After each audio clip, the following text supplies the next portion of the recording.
Hello दोस्तों, मैं हूं सूर्यकांत, आपका उद्यान मित्र एंडलेस नेचर। इस मेरे यूट्यूब चैनल में मैं आप सभी दोस्तों का फिर से स्वागत करता हूं। इस वीडियो में आज हम एक सुंदर खुशबूदार फूलों वाले मधुकामिनी के पौधे के बारे में कुछ नई बातें जानने की कोशिश करेंगे। दोस्तों, यह मधुकामिनी का पौधा हम बाग प्रेमियों का परिचित और पसंदीदा पौधा है।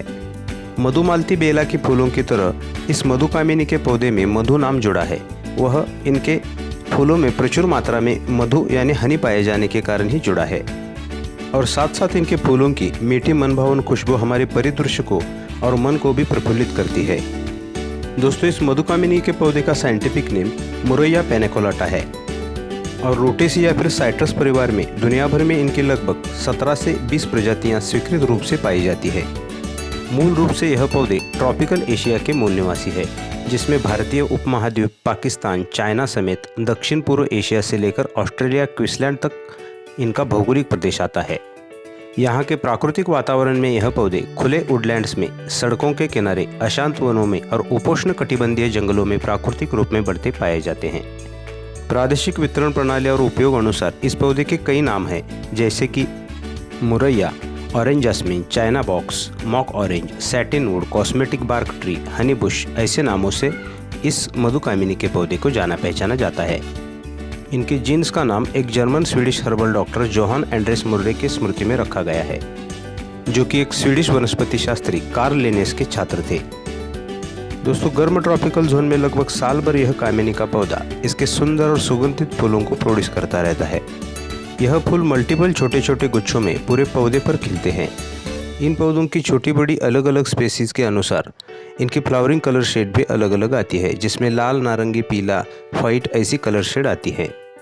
यह मधुकामिनी की कॉमन और क्रीमिश व्हाइट कलर के फूलों वाली किस्म है। इस कामिनी के फूल इस तरह क्रीमिश व्हाइट कलर के और लगभग 5 समान पंखुड़ियों वाले होते हैं। यह सुगंधित फूल इनकी इस मल्टीपल कलियों के गुच्छों में खिलते हैं। फूल खिलने के बाद इनकी पंखुड़ियाँ पीछे की तरफ इस तरह मुड़ जाती हैं। फूलों के बीच में हल्के येलो ऑरेंज सेंटर के साथ 8 से 10 पुंकेसर होते हैं। इस मधुकामिनी की कलियां खिलने से पहले सिमिलैरिटी में थोड़ी सी संक्रांति बेला की बड्स जैसी दिखाई देती है। हालांकि इन दोनों का कलर शेड और आकार अलग अलग होता है, लेकिन सिमिलैरिटी एक जैसी होती है। इस मधुकामिनी के छोटे छोटे फूल पौधे पर गुच्छे में खिलते हैं और हर गुच्छे में 6 से 9 तक फ्लावर्स होते हैं। पोषण स्थिति अनुसार डायमीटर में यह फूल लगभग आधे से 1 इंच तक डेवलप होते हैं। साथ में इस मधुकामिनी के पौधे को कॉमनली हनीवुड इसलिए कहा जाता है कि इन फूलों में प्रचुर मात्रा में मधु या फिर शहद होने के कारण मधुमक्खियों को एक चुंबक की तरह यह फूल खुद की तरफ आकर्षित करते हैं और इसीलिए इन मधुकामिनी के पौधों को मधुमक्खी फार्म के पास बड़ी तादाद में लगाया जाता है। और खासकर मधुमक्खी फार्म्स के पास लगाए गए इन कामिनी के फूलों से शहद इकट्ठा करने वाली मधुमक्खियों के छत्तों से जो शहद निकाला जाता है, उसका रंग हल्का नारंगी होने के साथ स्वाद भी तीखा मीठा होता है। इनफैक्ट जिन बाग प्रेमियों के पास इस मधुकामिनी का पौधा है, उन्होंने इनके फूलों की तरफ बीज और बटरफ्लाइज के आकर्षण और मौजूदगी की अनुभूति जरूर की है। इस मधुकामिनी के पौधे पर लगभग साल भर रुक रुक कर भौगोलिक स्थिति और वातावरण अनुकूलता अनुसार फ्लावरिंग होती रहती है। ज़्यादातर सब ट्रॉपिकल एरियाज में देर सर्दियों के बाद देर वसंत तक इनकी फ्लावरिंग कॉमन है, लेकिन एक लंबे समय की शुष्क अवधि के बाद जब भारी बारिश होती है, तब इस कामिनी के पौधे पर काफ़ी हेवी फ्लावरिंग होती है। हेवी फ्लावरिंग के दौरान पौधा पूरी तरह से फूलों से भर जाता है और हवा को सुगंधित करती हुई इन फूलों की मन भावन खुशबू हमारे मन को तरोताज़ा कर देती है। दोस्तों, फ्लावरिंग के बाद इस कामिनी के पौधे पर जामुन जैसे गोल अंडाकार फल लगते हैं। शुरुआत में हरे फल पकने पर लाल नारंगी कलर के हो जाते हैं। प्राकृतिक वातावरण में इनके फल पकने पर, पक्षियों द्वारा खाए जाने पर, उनके पाचन तंत्र से गुजरने के बाद उनकी विष्ठा से इस मधुकामिनी के बीज दूर दूर तक फैलते हैं और उसी से उनका नेचुरली प्रोपगेशन होता है। दोस्तों, यह कामिनी का पौधा एक मल्टी ट्रंक या फिर बहुशाखा वाला पौधा है। हमारी प्लांट गैलरी में बिना प्रूनिंग या कटिंग की यह कामिनी का पौधा एवरेजली 3 से 4 मीटर तक की ऊंचाई तक बढ़ता है, लेकिन प्राकृतिक वातावरण में पोषण स्थिति अनुसार 7 से 8 मीटर तक एक छोटे पेड़ के रूप में एक परिपक्व आकार में इस कामिनी के प्लांट की ग्रोथ होती है। मल्टीपल ट्रंक के साथ इस कामिनी की पत्तियां भी अंडाकार शेप में काफ़ी चमकदार होती है। पौधे की नाइट्रोजन खाद की आपूर्ति अनुसार इन पत्तियों में काफ़ी गहरा हरा रंग आता है। नाइट्रोजन की कमी के कारण पत्तियों में थोड़ा सा फीकापन दिखाई देता है। साथ में बहुत घने स्वरूप में इसकी पत्तियां प्लांट पर प्रोड्यूस होने के साथ साथ हमारे गार्डन के हेजेसिया बॉर्डर पर काफ़ी घनापन क्रिएट करती है। लेकिन उसके लिए कोनोकॉर्पस डोरांटा बीटी जैसे प्लांट्स की तरह इसकी कटिंग हमें करनी चाहिए, जिससे प्लांट बुशी हो जाता है और हेजेसिया बॉर्डर्स पे काफ़ी घनापन क्रिएट करता है। दोस्तों, इस मधुकामिनी प्लांट्स की सनलाइट नीड के बारे में देखा जाए तो यह प्लांट्स पूर्ण सूरज की रोशनी में बढ़ना पसंद करते हैं, क्योंकि प्राकृतिक रूप में यह पौधे 25 से 30 फीट की हाइट तक एक कठोर ट्रंक के साथ अपना विकास करते हैं। हालांकि इनकी कुछ बौनी किस्मों को या फिर पॉट प्लांट्स को हम तेज़ गर्मियों के दिनों में थोड़े से फिल्टर्ड सनलाइट वाली जगह रख सकते हैं, लेकिन आउटडोर गार्डन में सिंगल प्लांट से लेकर बॉर्डर या हेजेस के रूप में इन्हें पूर्ण सूरज की रोशनी के नीचे हमें ग्रो करना है, क्योंकि पॉट प्लांट्स और सीधे आउटडोर गार्डन में लगाए गए पौधों में उनकी ग्रोथ में, प्रतिकार करने की क्षमता में, प्रतिकूल वातावरण में सर्वाइव करने की क्षमता में हमेशा फ़र्क रहता है। इसलिए आउटडोर गार्डन में लगाए हुए इन कामिनी के पौधों को जहां 6 से 7 घंटे सूरज की सीधी रोशनी मिलती हो, ऐसी जगह हमें लगाना है, जिससे सूरज की रोशनी की आपूर्ति के कारण इन पौधों पर काफ़ी हेवी फ्लावरिंग होने के साथ साथ इन पौधों की हेल्थ भी काफ़ी अच्छी रहती है। इसलिए इन पौधों के साल भर के सनी लोकेशन के लिए पृथ्वी के उत्तरी गोलार्ध में ज़्यादातर सब ट्रॉपिकल जोन में हमारे घर के साइड का साउथ ईस्ट या साउथ वेस्ट लोकेशन होना चाहिए, और ठीक इसके विपरीत पृथ्वी के दक्षिण गोलार्ध में भी नॉर्थ ईस्ट या नॉर्थ वेस्ट लोकेशन इन पौधों के लिए होना चाहिए। दोस्तों, इस मधुकामिनी की वाटरिंग नीड के बारे में देखा जाए तो इनकी वाटरिंग नीड मीडियम कैटेगरी में आती है। मतलब पॉट्स या कंटेनरों में लगाए गए पौधों की टॉप सॉइल सूखने के बाद हमें इन्हें वाटरिंग करनी है।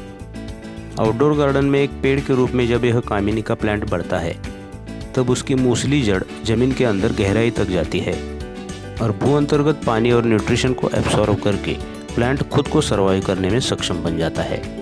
लेकिन पॉट प्लांट्स के लिए टॉप सॉइल सूखने के बाद ज़रूरत अनुसार हमें उनकी वाटरिंग करनी है।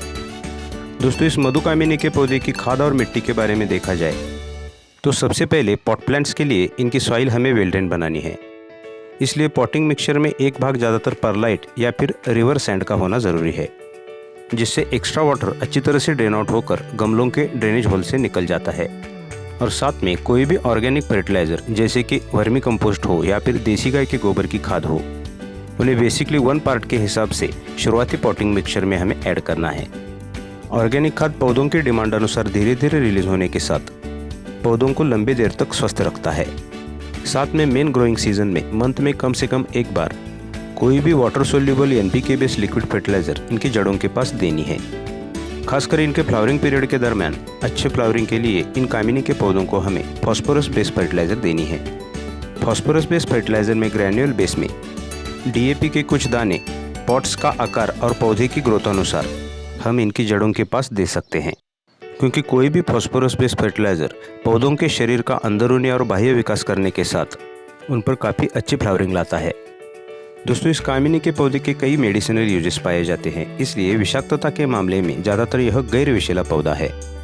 और साथ में इस कामिनी के पौधे पर कोई मेजर डिजीज़ नहीं पाई जाती, लेकिन किसी दूसरे पौधे से आई हुई डिजीज़ के संक्रमण को रोकने के लिए एक रूटीन के दौरान हम नीम ऑयल या फिर देसी गाय के गोमूत्र का ऑर्गेनिक पेस्टिसाइड के रूप में इस्तेमाल कर सकते हैं।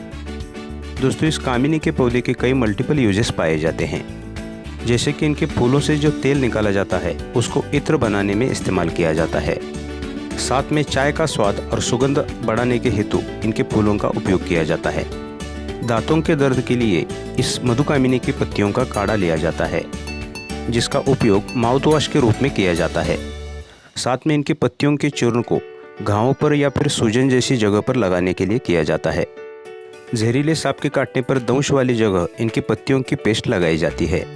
साथ में इस कामिनी के पौधे को कॉस्मेटिक बार्क ट्री इसलिए कहा जाता है कि इसके उड़ी टाइप लकड़ी को और जड़ों को पीसकर जो पाउडर बनाई जाती है उसे महिलाएं अपने गालों पर सौंदर्य वृद्धि के लिए लगाती है, जिसे थनका पाउडर कहा जाता है, जो एक कॉस्मेटिक पेस्ट के रूप में त्वचा कंडीशनर का काम करता है।